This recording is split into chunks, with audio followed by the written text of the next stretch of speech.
Mr. President, after weeks of negotiating with an obstinate and capricious president, the House of Representatives passed legislation yesterday raising the debt ceiling and establishing budget caps for the next 2 years. Both Democrats and Republicans compromised in these negotiations, and like every piece of compromise legislation, there are good parts and bad parts of this bill. I want to commend Speaker McCarthy for a number of common-sense victories.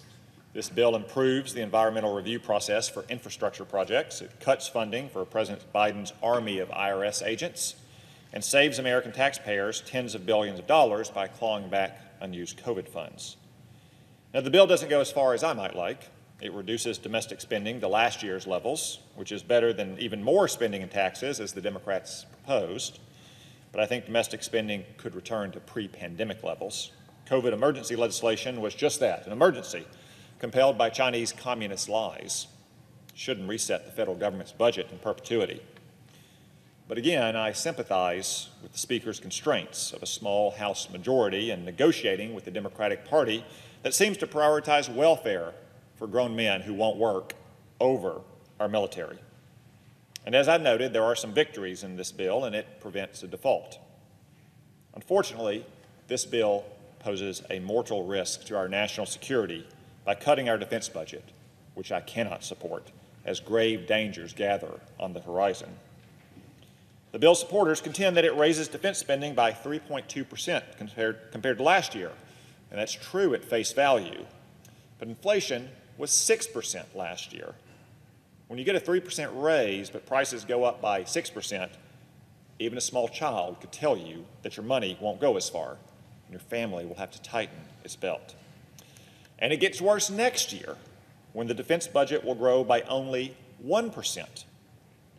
Who thinks Joe Biden will get inflation to pre-pandemic levels? And even if he did, inflation would grow at least twice as fast as the defense budget, causing even more real cuts to defense. Worst of all, this bill contains an automatic 1% sequester based off last year's budget. That means that domestic spending will go up and defense spending will go down if the sequester kicks in. Let me repeat that. If the sequester takes effect, Democrats will get more welfare spending while defense gets cut. Who thinks the Democratic leader will be dissatisfied with this result? More to the point, who thinks he won't use the threat of sequester to extort even higher levels of welfare spending? These three provisions, a cut this year in real dollars, a worse cut in real dollars for 2025, and the automatic sequester based on last year's spending bills, conspire to threaten devastating cuts to the defense budget at a time we can least afford it. The bipartisan National Defense Strategy Commission report recommends a real increase to defense spending of between 3% and 5% annually over inflation. This bill would cut real spending by more than 5% in 2 years, effectively slashing tens of billions of dollars from defense. How bad is this defense gap?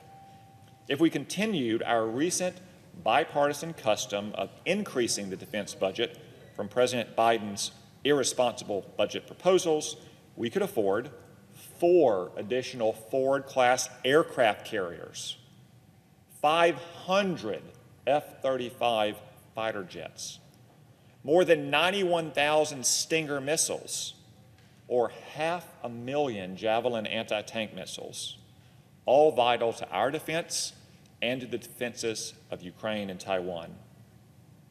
And while we surrender our lead and erode our military edge, our enemies are catching up. Last year, Russia increased its real military spending over inflation by 1%. China increased its real spending by over 6%, and Iran increased its real spending by over 8%. The United States reduced our real spending by over 3%. And this bill, as I've said, would only make matters worse. For years, Washington has gotten defense spending backwards. The budget shouldn't shape our defense needs. Indeed, it cannot shape our defense needs. Our defense needs have to shape our budget. China doesn't become less aggressive, or Russia less revanchist, or Iran less extreme because our military has shrunk. In fact, the opposite is true. They grow more ambitious and dangerous.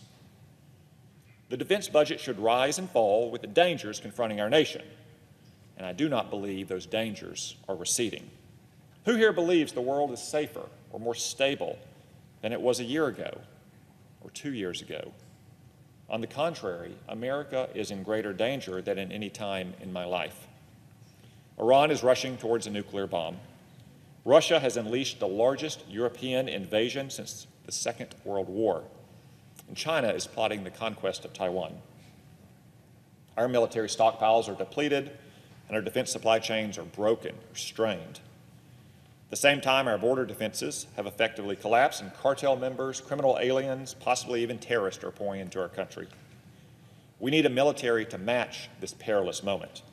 After all, protecting the safety and security of our people is our first and most fundamental responsibility.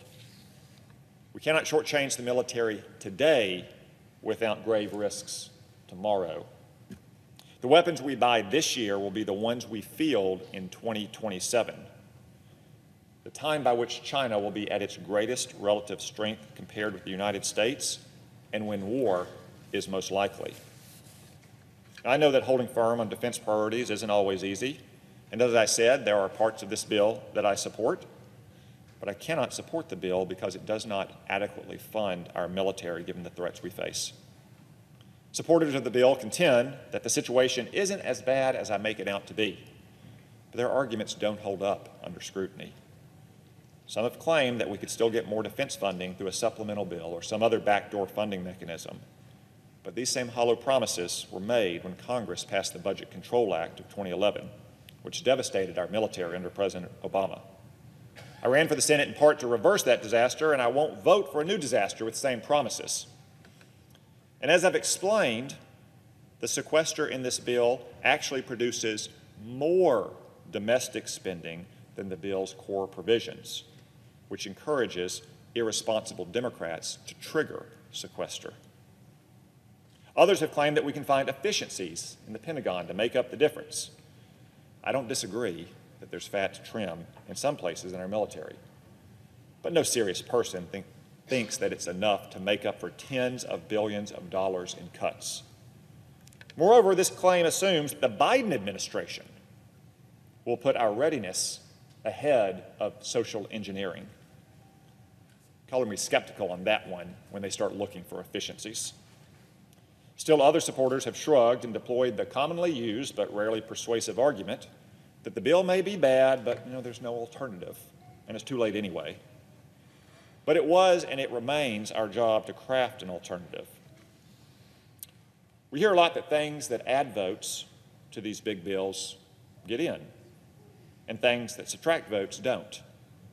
Again, we know from recent experience with the last two National Defense Authorization Acts that a higher defense number gets nearly 400 votes in the House and more than 80 votes in the Senate.